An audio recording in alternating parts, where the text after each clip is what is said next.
رات کے 10 بجے ہیں۔ السلام علیکم، یہ ریڈیو پاکستان ہے۔ مجاہد خان سے خبریں سنیے۔ اہم خبروں کا خلاصہ۔ وزیر اعظم نے کہا ہے کہ پانی ذخیرہ کرنے کی صلاحیت بڑھانے اور سیلابوں کی روک تھام کے لیے نئے ڈیمز کی تعمیر ناگزیر ہے۔ نیو یارک کے دورے کے دوران پاکستانی پارلیمانی وفد نے اقوام متحدہ کی سلامتی کونسل پر زور دیا ہے کہ وہ بین الاقوامی قوانین اور معاہدوں کا احترام یقینی بنائے۔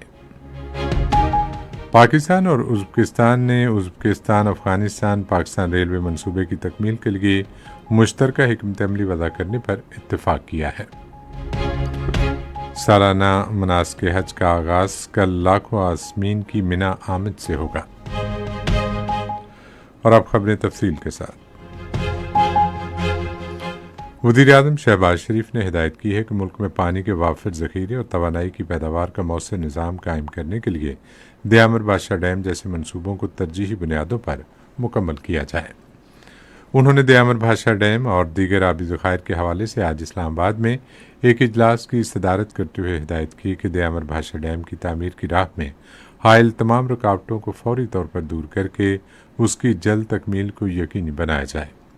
وزیر اعظم نے اس امر پر زور دیا کہ پانی ذخیرہ کرنے کی استطاعت بڑھانے، زراعت کے لیے پانی کی مناسب فراہمی اور سیلاب کی روک تھام کے لیے نئے ڈیمز کی تعمیر ناگزیر ہے۔ وزیر اعظم شہباز شریف نے آج پشاور میں ایک جرگے سے خطاب کرتے ہوئے خیبر پختونخوا سے متعلق تمام مسائل حل کرنے کا یقین دلایا ہے۔ انہوں نے ایک کمیٹی تشکیل دینے کا اعلان کیا جو وزیر اعلیٰ خیبر پختونخوا کی جانب سے کیے گئے تمام مطالبات اور امور کا جائزہ لے گی۔ انہوں نے کہا کہ کمیٹی قبائلی عمائدین اور خیبر پختونخوا کے گورنر اور وزیر اعلیٰ کے ساتھ بیٹھ کر اس حوالے سے سفارشات تیار کرے گی۔ انہوں نے کہا کہ وفاقی حکومت خیبر پختونخوا کے بہادر عوام کے مفاد کی خاطر ان سفارشات پر سنجیدگی سے غور کرے گی۔ بلاول بھٹو زرداری کی قیادت میں اعلیٰ سطحی پارلیمانی وفد نے نیو یارک کے دورے کے دوران اقوام متحدہ کی سلامتی کونسل پر زور دیا ہے کہ وہ کشیدگی کم کرانے، بین الاقوامی قوانین و معاہدوں کے احترام کو یقینی بنانے اور مسئلہ کشمیر سمیت تمام تنازعات کو حل کرانے کے لیے کردار ادا کرے۔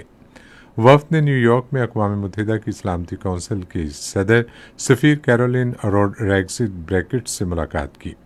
پاکستانی وفد نے اس بات پر زور دیا کہ یک طرفہ اقدامات اور کشیدگی کو ہوا دینے کے بڑھتے ہوئے رجحان کے پیش نظر سلامتی کونسل کو چاہیے کہ وہ امن و تصفیہ تنازعات کو یقینی بنانے میں اپنا مؤثر کردار ادا کرے۔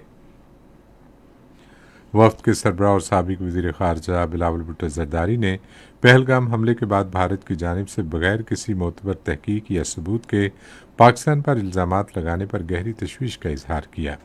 انہوں نے بھارت کے یک طرفہ فوجی اقدامات، عام شہریوں اور سول انفراسٹرکچر پر دانستہ حملوں اور سندھ طاس معاہدے کی غیر اعلانیہ معطلی کی شدید مذمت کی۔ پاکستان اور ازبکستان نے ریلوے کے شعبے میں تعاون کو مزید فروغ دینے اور ازبکستان افغانستان پاکستان ٹرانزٹ راہداری منصوبے کی تکمیل کے لیے مشترکہ حکمت عملی وضع کرنے پر اتفاق کیا ہے۔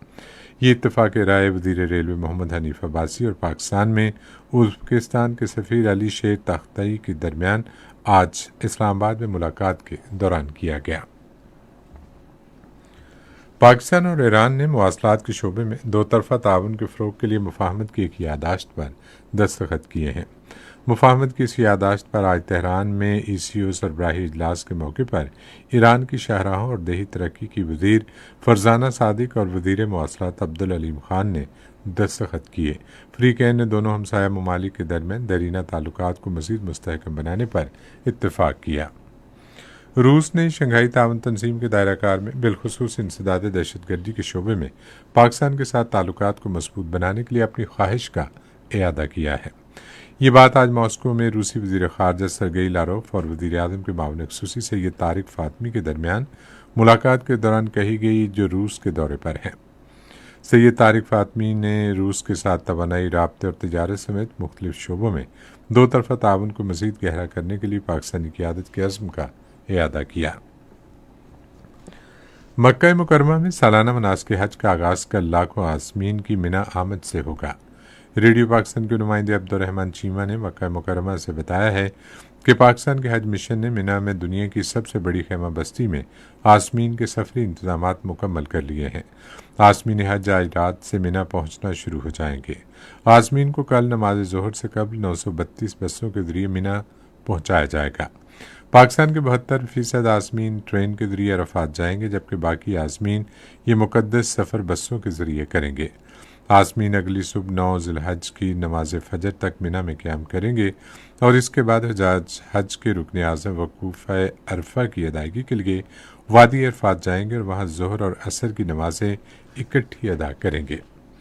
اسی کے ساتھ خبریں ختم ہوئی۔ مزید خبروں اور تجزیوں کے لیے آئیے ہماری ویب سائٹ پر پتہ ہے radio.gov.pk اور فیس بک کے link radio Pakistan news official پر براہ راست ویڈیو سٹریمنگ بھی ملاحظہ کیجیے۔